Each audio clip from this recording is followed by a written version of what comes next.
Friend, आज आपसे एक क्वेश्चन है। आप अपने डिसीजन खुद लेते हैं या आपके बारे में कोई दूसरे सोचते हैं? यानी आपका डिसीजन कोई और लेते हैं। आप कैसे करें, क्या करें, कब करें, यहाँ तक कि आप कैसे दिख रहे हैं, अच्छे दिख रहे हैं या बुरे दिख रहे हैं, ये भी कोई आपको और समझाते हैं या उनके अनुसार आप चलते हैं।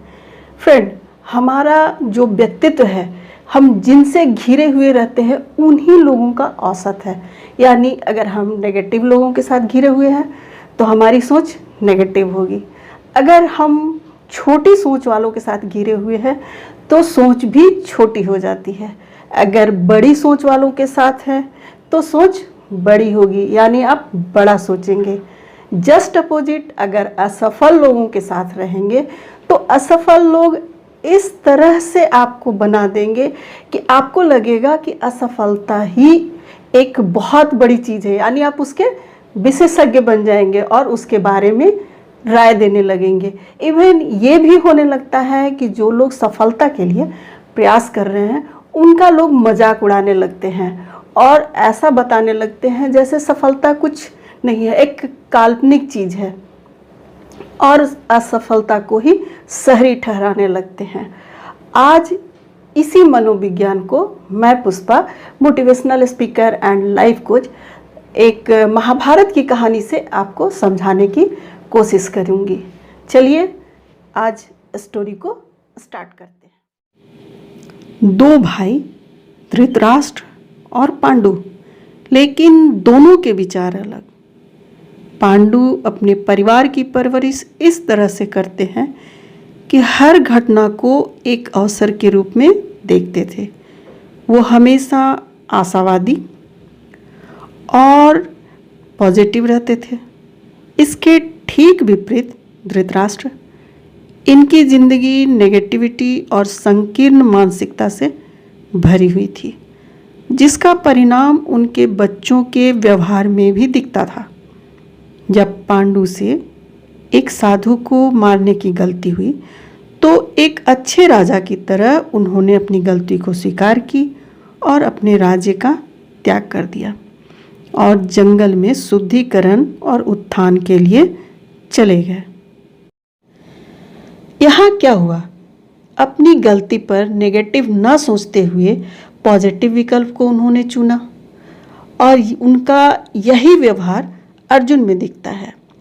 जब अर्जुन ने युधिष्ठिर और द्रौपदी की निजता भंग की, जबकि इसमें प्रजा का हित था, फिर भी उन्होंने अपनी गलती मानी और राज्य का परित्याग कर दिया और 12 वर्षों तक वनवास में रहे।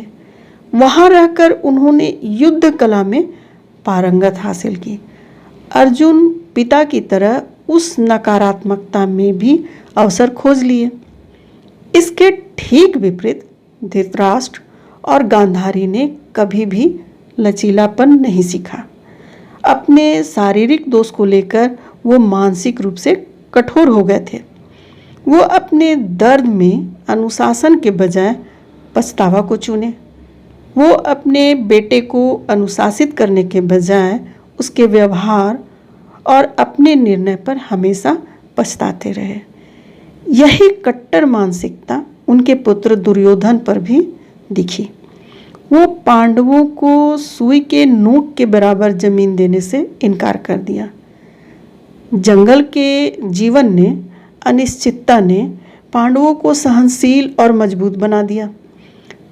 उन्होंने रणनीति को ताकत बनाने के बजाय अपने अंदर की ताकत और शक्ति को ही रणनीति बनाया। जंगल में रहने के कारण उनके अंदर हर समस्या का सामना करने की योग्यता आ गई। इसके ठीक विपरीत राजमहल के सुख सुविधा ने दुर्योधन को आवश्यकता और विलासिता का गुलाम बना दिया। जंगल के मुश्किलों ने पांडवों को ये समझा दिया कि क्या मूल्यवान है। जिस तरह से अस्थमा के रोगी को सांस की कीमत पता होती है, यह कहानी एक सशर्त मानसिकता के परिणाम को सटीक रूप से समझाती है। जब गुरु द्रोण ने दुर्योधन से कहा कि एक ऐसा व्यक्ति ढूंढ कर लाओ जो उससे बेहतर हो, वो वापस आकर बोला, उससे बेहतर कोई नहीं मिला। जिसकी भी जांच की उसके अंदर एक बुरी आदत थी जो उसमें यानी दुर्योधन में नहीं था। इसके विपरीत जब गुरु द्रोण ने युधिष्ठिर से कहा कि एक ऐसा व्यक्ति ढूंढ कर लाओ जो उससे यानी युधिष्ठिर से बदतर हो, लेकिन उन्हें उनसे बुरा कोई नहीं मिला। दोनों ही अपनी मानसिकता को प्रतिबिंबित कर रहे थे। दोनों में अच्छाई देखने के लिए आपको ये देखना होगा कि सकारात्मकता है, आशावादी है या नहीं। यानी दूसरों में अच्छाई देखने के लिए आपको सकारात्मक और आशावादी सोच रखनी होगी।